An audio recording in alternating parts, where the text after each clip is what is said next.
Bringing you the chain burn deck today. This is if you're trying to ball on a budget, FopTic Omen style. I actually found this because I was wanting to look up a good deck that was pretty good on a budget, and I found it, I don't know, about 2 years ago, and I've been playing it since then, and I really like it. So I'm going to share it with y'all. As you see, we got Marshmelons, really fun cards, 3 of them. Marshmelon, the way it burns, if you don't know it already, you set it face down, and then whenever it's flipped face up, inflict 1,000 points of damage to your opponent's life points. Can't be destroyed by battle. So if you're needing a wall to sit on, that's pretty good. Next main card of the deck, double Lava Golem, not the card, double Lava Golem. 3's a bit too cloggy, but you tribute him. It's a special summon that tributes, so it gets around technicalities. I'll show you one here in a little bit. But you tribute 2 of your opponent's cards, monsters, to special summon this card to your opponent's side of the field, and each standby phase they take 1,000 points of damage. Next, we've got 2 Cardies. Draw power. You summon it, declare its effects, discard it, or tribute it to the grave, goes to end phase, draw 2 cards. You have triple Battle Fader, just for life point protection. You have triple Switch Scarecrow, more life point protection. Now for the last monster of the deck, we have a Mateon the Time Lord. Most people probably won't know what this card does. It is really good. It's got a book of an effect. I'm just going to read it to you and then explain it. Cannot be special summoned from the deck. If you control no monsters, you can special summon this card without tributing. You can normal summon this card without tributing. Cannot be destroyed by battle or by card effects. You take no battle damage from attacks involving this attack position card. At the end of the battle phase, if this card attacked or was attacked, return all other monsters on the field to their respective hands, and if you do, inflict 300 points of damage to your opponent for each card sent by this effect. And then during the standby phase, you shuffle this card into your deck. So basically what this is doing, you're like, alright, normal summon Mateon. And then you can either leave it and let them think about what they want to do to it, or you can just attack with it, and all face-up monsters return to the hand, inflict 300 points for each. He stays on the field because he does not get sent by this effect. Then your opponent has to deal with him next turn again.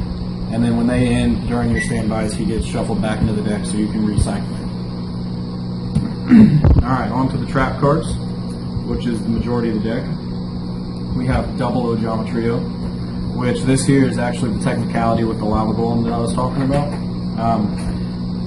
Ojama Trio, flip him, special summon 3 Ojama tokens to your opponent's side of the field.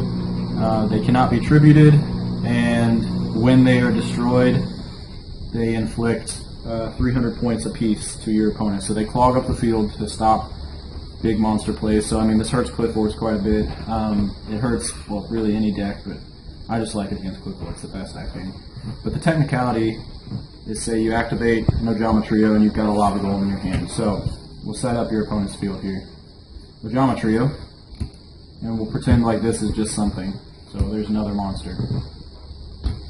Lava Golem says that you can tribute 2 of your opponent's monsters for a special summon. Ojama Trio can't be tributed for a normal summon, but it can for a special summon. So typically what I would do would be to tribute the Mateon or whatever it is and one of the tokens for the Lava Golem in defense position.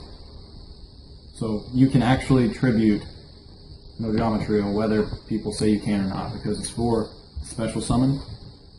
It's just they don't take the damage if you do it that way. So I would leave them, wait till they got there too, but it's all big plays, however you want to do it.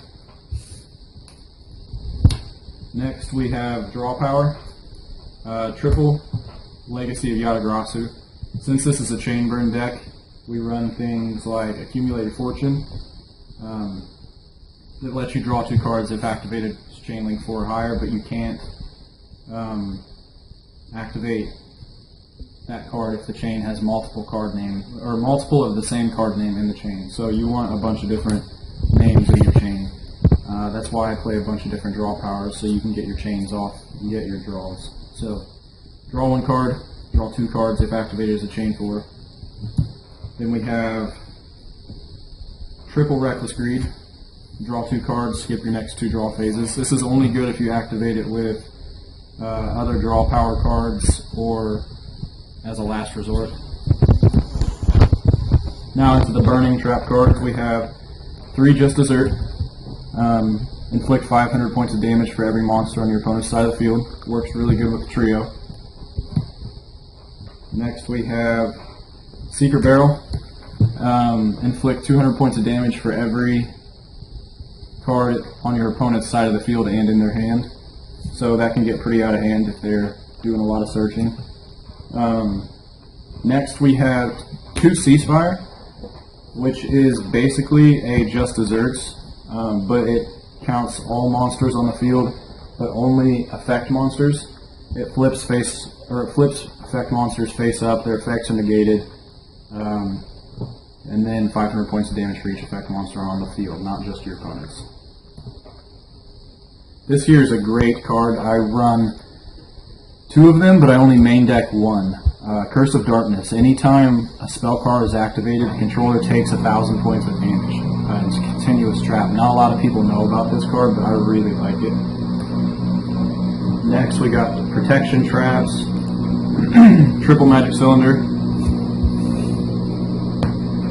Now, I need a third of this, but at the moment I'm running 2, Dimension Wall. It is a better version of Magic Cylinder because it doesn't target the attack. It's just your opponent takes the damage that you would take, so it gets out of targeting, like non-targeting monsters. Now for the 3 magic cards I run. 1 day apiece, 2 Chain Strike. Chain Strike's activated as a chain 2 or higher, and every chain it inflicts 400 points of damage for the number of chain link it is. So if it's activated as a chain 5, it's 2,000 points of damage. Chain 6, so on, 2,400, so on. 1 day apiece here is obviously just a 1 day apiece. It is honest. The only time I like to use this really is if I open with it, but it's a good way to get cards. It's my favorite to open with because if I draw it in top deck, I'll just 1 day apiece then in my turn.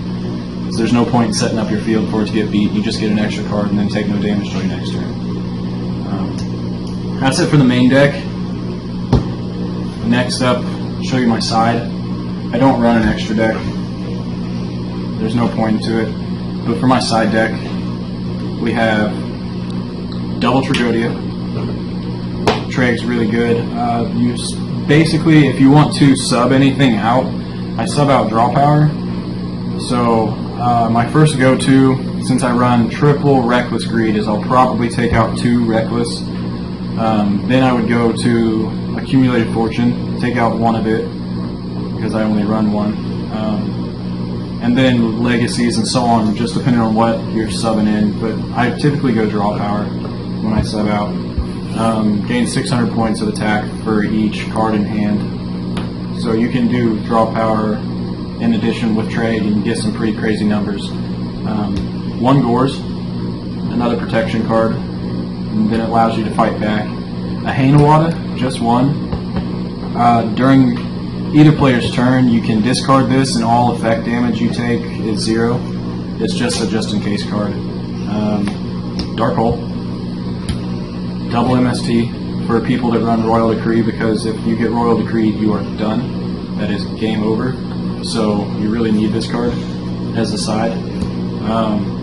This is where my second Curse of Darkness will be. This is the only one I have, so I can't technically use it. I got both Accumulated Fortunes in here just in case you feel like you're not getting enough draw. Accumulated Fortune and double Jar Greed. And so that is it for this deck profile. But this deck, if you want to buy it, to put it together, like I said, it's a budget deck. It'll only cost you around $40-50 to get the entire deck. And this is definitely a tournament deck. A couple different locals I have topped. I haven't got first with it yet, but I've second placed a couple times. So it is a really good budget deck. Really fun to play. you will lose friends playing this deck. Heads up. But yeah, that's it. FopTic out.